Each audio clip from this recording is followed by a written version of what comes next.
세상 죄를 사시려 우리 죽을 대신 성자 예수 십자가에 고난 받으셨네.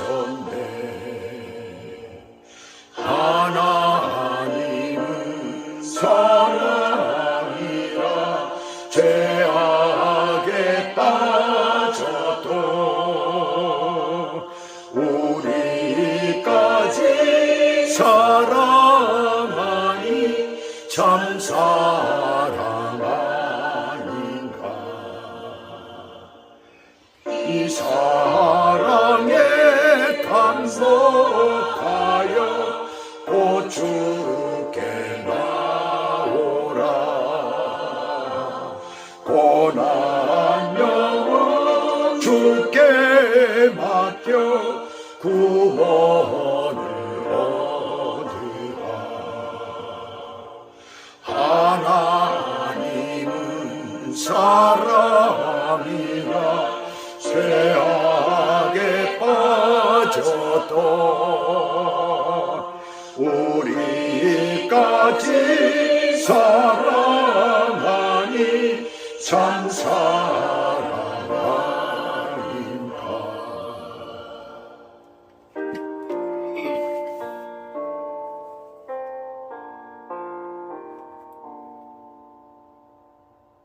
아멘. 오늘 하나님의 말씀은 요한 1서 2장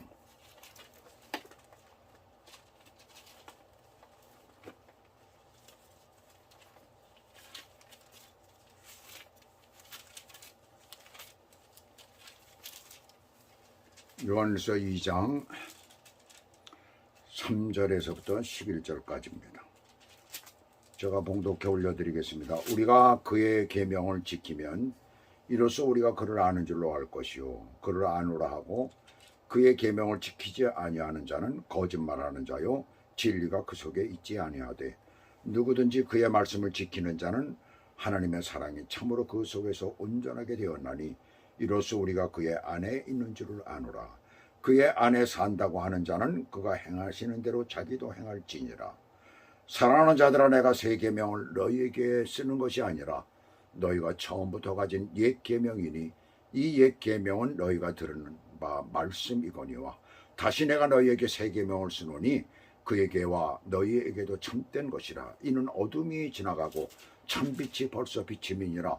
빛 가운데 있다 하면서 그 형제를 미워하는 자는 지금까지 어둠에 있는 자요 그의 형제를 사랑하는 자는 빛 가운데 거하여 자기 속에 거리낌이 없으나 그의 형제를 미워하는 자는 어둠에 있고 또 어둠에 행하며 갈 곳을 알지 못하나니 이는 그 어둠이 그의 눈을 멀게 하였음이라.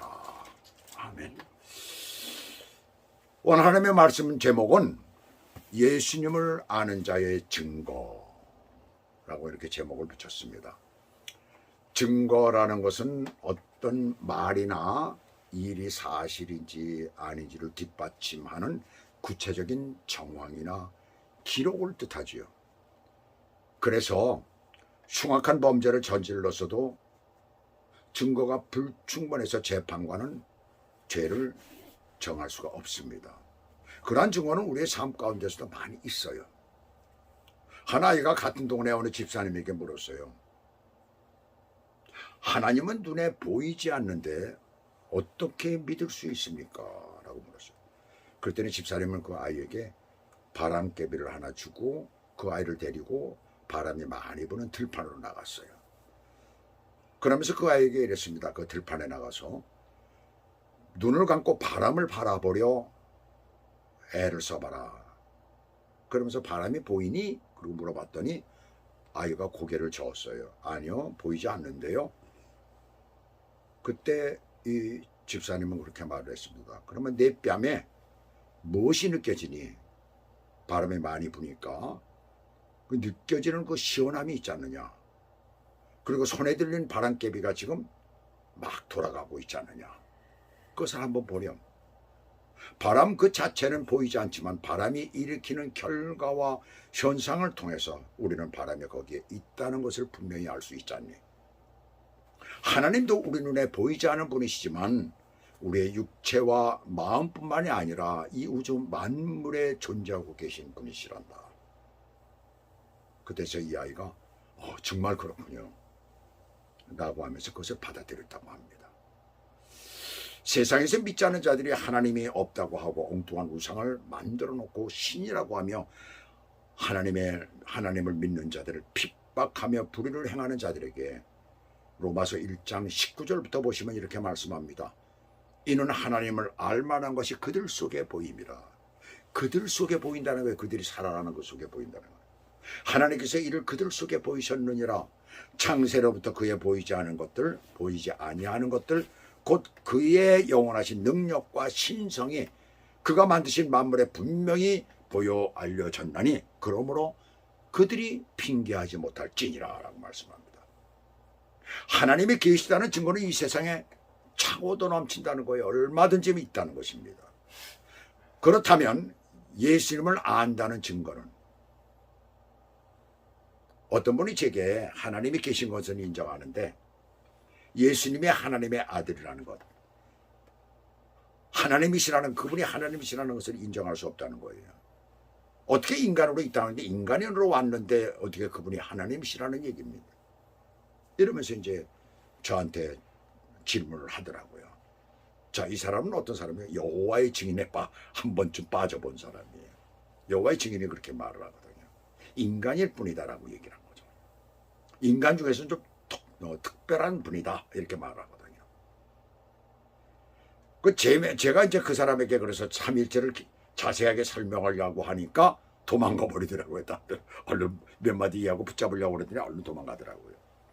고개만 흔들고 도망가더라고요. 그 사람은 그 사실 자체를 알려고 하지 않고 그런 식으로 자기가 가지고 있는 것을 고집을 하는 거죠.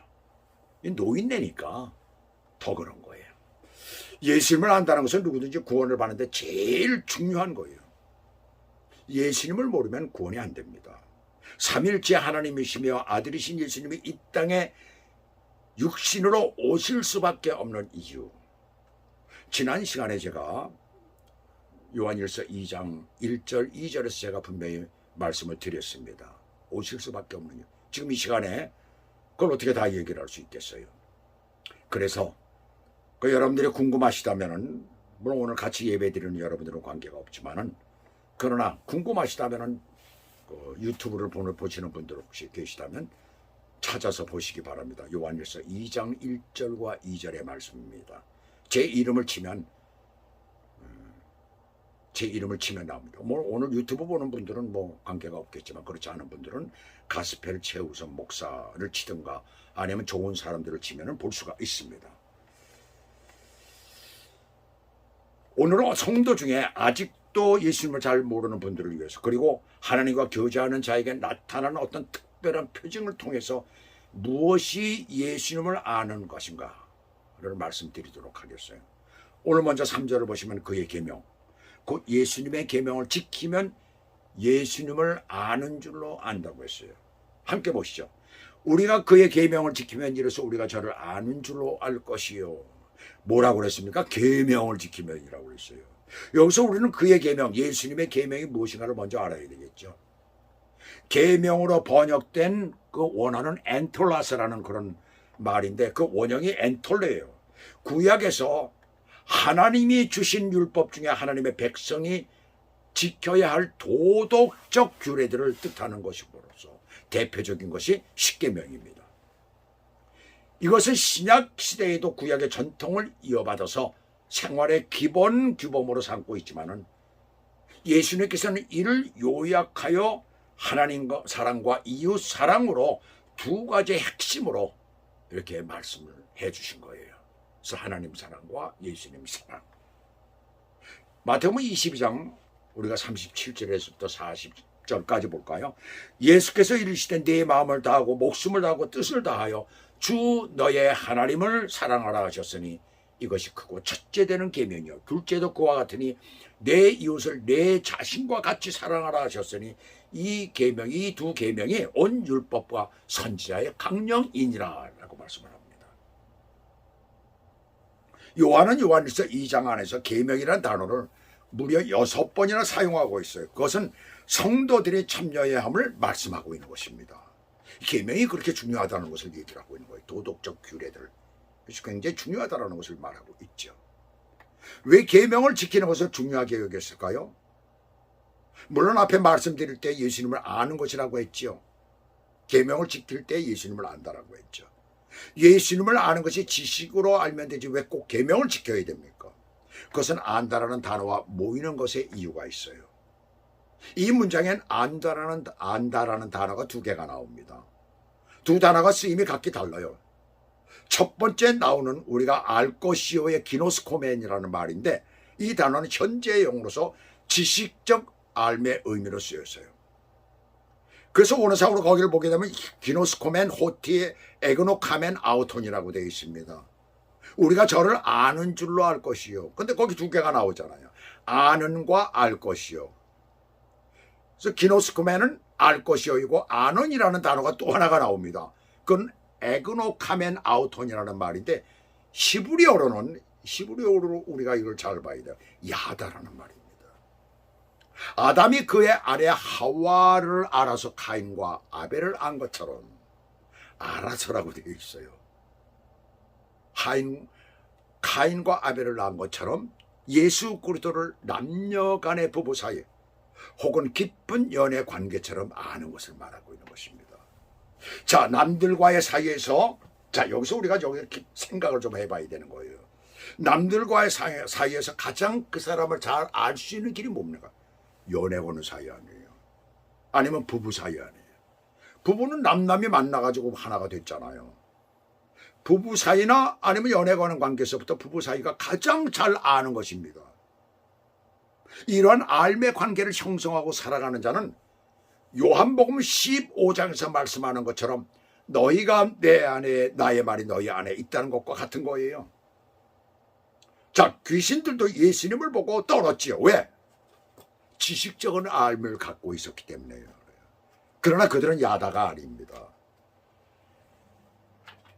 야다라고 말씀하고 있는 에고노카멘이 아니에요. 그거 좀 다르죠. 그래서 지식적인 알이에요. 그러니까 그들은 예수님을, 하나님을 공격하는, 해방하는 그런 일들을 하고 있는 거예요. 귀신들은 그렇습니다. 우리 주변에 많은 성도들이 이렇게 지식적 차원에 머물러 있는 경우가 많아요. 계명을 지킨다는 것은 그래서 필요한 거예요. 자, 이렇게 되기 위해서 필수적으로 무엇이 필요합니까? 모이는 것입니다. 요즘 컴퓨터가 나오고 유튜브가 생기고 또 줌이라는 것이 생겨나서 어떤 꽤 유명한 목사님은 예배 혁명이 일어났다는 거예요. 저는 그 말을 들을 때 깜짝 놀랐어요. 온라인으로 예배 드리게 됐다는 것입니다. 그것이 예배 혁명이라는 거예요. 저도 그분 굉장히 좋아해서 그분이 쓴 책 저희 집에 두고 있어서 아주 글을 잘 써요. 참 그래서 이거 참 그 책을 보면서 은혜를 받았었습니다. 그러나 그분 그 말에 책임을 져야 할 거예요.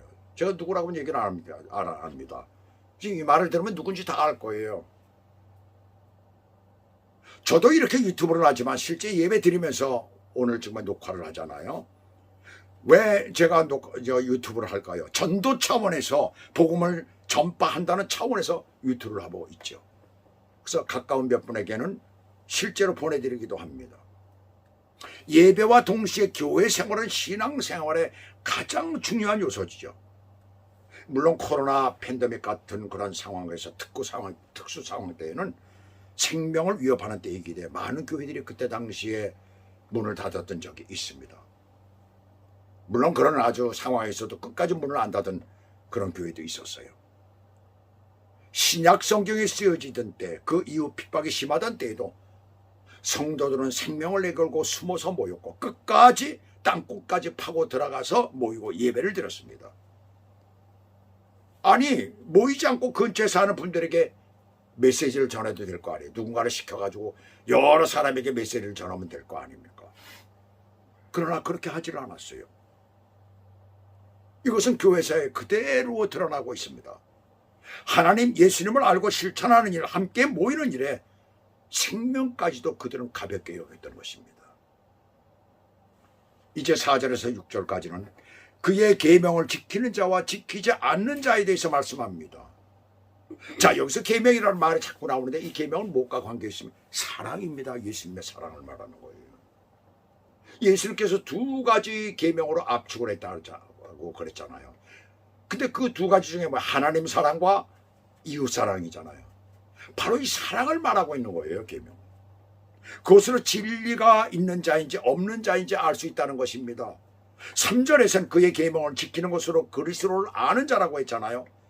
지금 4절 이하에서는 그리스도를 안다고 하면서 그 계명을 지키지 않는 자는 거짓말하는 자이며 진리가 그 속에 있지 아니한 자라는 거예요.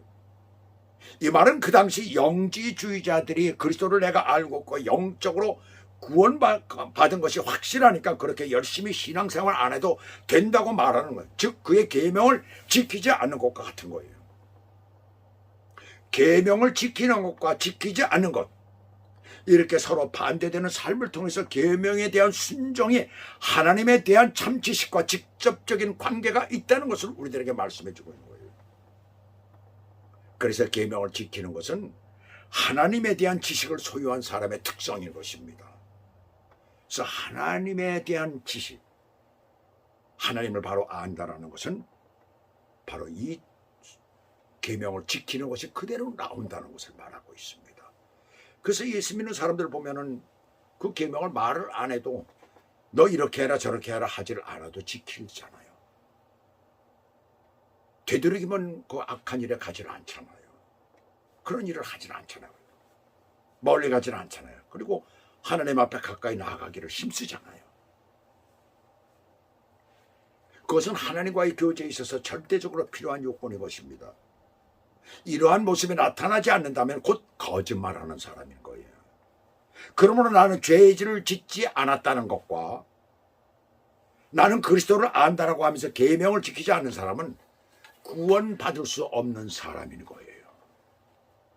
왜냐하면 여기서 진리 즉 해 알레데이아라는 말은 1장 10절에 보시면 그의 말씀 호로고스 아우토와 같은 개념이에요. 이 말씀은 곧 말씀 자체이며 진리 자체이신 그리스도를 말하는 것입니다.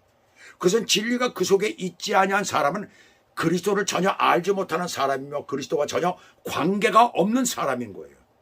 그래서 그리스도를 알고 하나님과 교제하는 사람은 그 속에 하나님이 주신 계명을 품고 살 수밖에 없는 것입니다.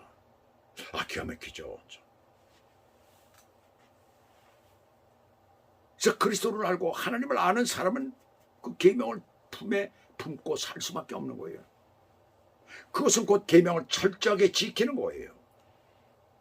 하나님께 드리는 예배는 하나님을 사랑하는 증거예요. 왜? 사랑이시니까. 사랑을 강조하시잖아요. 예수님을 두 개로 딱 나눴잖아요. 우리 삶의 모든 규범, 도덕적인 규범을 두 개로 나누셨잖아요. 하나님 사랑과 이웃 사랑, 이 두 가지를 나눴잖아요. 그래서 하나님께 드리는 예배는 하나님을 사랑하는 증거가 되는 것입니다. 6절 중반부터 보시면 그의 행하시는 대로 자기도 행할지니라 라고 말씀하는 거예요. 해안가 절벽 끝에 서 있는 등대는 배들이 암초에 부딪히지 않도록 안전한 길을 안내합니다. 한 등재지기가 있었어요. 등대지기. 그의 유일한 책임은 매일 밤 기름을 준비하여서 등대불이 꺼지지 않도록 하는 거였어요. 어느 날 한 주민이 와서 집에 기름이 떨어져서 추우니까 기름을 좀 주십시오. 좀 나누어 주십시오 라고 해서 또 마음이 약한 등대지기는 그 기름을 나누어 줬습니다. 다음 날에는 램프불을 밝혀야 되는데 기름이 없습니다. 또 이웃이 또 얘기를 해서 또 줬어요. 그 다음 날에는 아이가 아프다는 이웃에게 기름을 주었어요. 결국 그날 밤 등대의 기름이 바닥에 나서 불빛이 꺼지고 말았습니다. 그 직후 바다에서 짙은 안개 속에서 길을 잃은 배가 암초에 부딪혀서 큰 침몰 사고가 일어났습니다. 계명이라는 것은 우리를 얽어매는 구속이 아니라 자신과 타인을 안전하게 보호하는 생명의 불빛입니다. 아무리 좋은 명분이나 감정이라 할지라도 계명과 원칙을 무너뜨리면 더 큰 위험에 처하게 되는 거예요. 다니엘서 6장에 보시면 다니엘은 왕후의 다른 신에게 기도나 절을 하면 사자고로 넣겠다는 법이 제정된 것을 알고도 평소처럼 하루 3번 창문을 열고 예루살렘을 향하여서 기도를 했죠. 그 결과 사자굴에 던져졌지만 하나님께서는 사자들의 입을 막으시고 그를 구원해 주셨습니다. 계명을 지키는 것은 상황이 좋을 때만 지키는 것이 아니에요. 자신의 목숨보다 하나님과의 관계를 우선시하는 우리의 믿음의 표현인 것입니다. 바로 계명을 지킨다는 것은 그것을 우리들에게 말해주고 있는 것이죠. 그렇다면 꼭 지켜야 할 계명이 무엇입니까? 오늘 본문에서 지금까지 다 말씀하고 있잖아요. 7절을 보시면 사랑하는 자들아 새 계명을 너희에게 쓰는 것이 아니라 너희가 처음부터 가진 옛 계명이라는 거예요. 너희가 이미 들은 것이라는 거예요. 나의 자녀들아가 여기서 뭘 바뀌어? 사랑하는 자들아로 바뀌었을 거예요. 왜 그랬을까? 왜 바뀌었을까요? 본래 요한은 우레의 아들이라는 별명이 붙은 아주 성격이 급하고 아주 다혈질인 그런 사람이에요. 그런 사람이었어요. 그러나 그리스도의 사랑을 체험하고 난 후 그런 완전히 뒤바뀌는 인생이 되어버립니다. 사람들이 흔히 본 성질 바뀌지 않는다라고 하잖아요. 근데 예수를 온전히 받아들이고 믿게 되면 그것까지도 바뀌어집니다. 어느 정도는. 완전히 바뀌어지지는 않더라고요. 저를 보니까 그렇더라고요. 그것이 이제 늙어가면서 몸에 건강하지 못하고 이러니까 또 그런 것들이 나와요. 가끔가다. 더군다나 옛 계명 그대로를 지금 쓴다는 것은 사도들 이후의 성도들이 구약의 하나님은 분노의 하나님이라고 하며 잘못된 신앙을 가르치며 영주의주의자 마르시온이라는 자가 있었어요.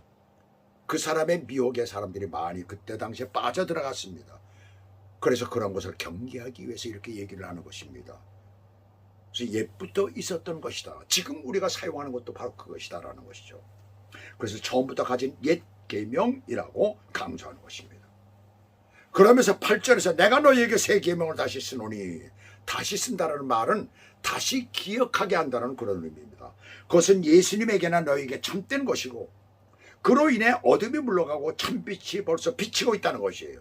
바로 그 참빛은 그리스도에게서 나온 형제의 사랑을 여기서 말하고 있는 거예요. 계속해서 빛 가운데 있다 하면서 형제를 미워하면 지금까지 어두운 데 있는 자이고, 형제를 사랑하는 자는 빛 가운데 거하여 자기 속에 거리낌이 없는 것입니다. 그러나 형제를 미워하는 자는 어두운 가운데 있고 갈 곳을 알지 못하는 자라는 것이죠. 그것은 어둠이 그의 눈을 멀게 하였다는 것입니다.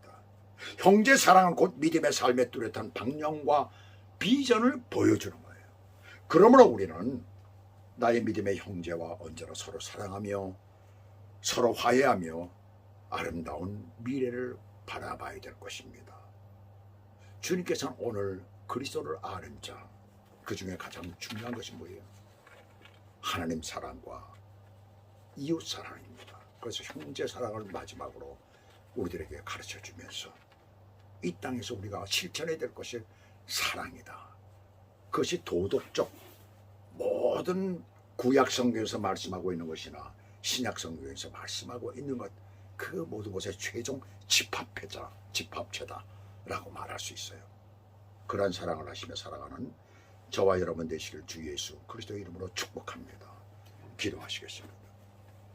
하나님 아버지, 오늘도 하나님께서 우리에게 주신 말씀을 통하여 우리가 그리스도를 아는 지식, 그러나 그것이 지식으로만 끝나는 것이 아니라 정말 그분을 온전히 알므로 말미암아 내 속에서 완전히 하나님의 사랑, 이웃을 사랑하는 그것으로 바뀌어지는 역사가 우리 가운데 있어질 수 있도록 주님 우리를 은혜 가운데 인도해 주시옵소서. 그래서 이 땅에 사는 동안에 많은 사람을 사랑하며 정말 하나님을 사랑해서 날마다 주님 앞에 온전히 예배를 드리고 주님 앞에 나아가는 저희들이 되도록 인도하시고 축복해 주시옵소서. 예수 그리스도 이름으로 감사하며 기도 올리옵나이다. 아멘.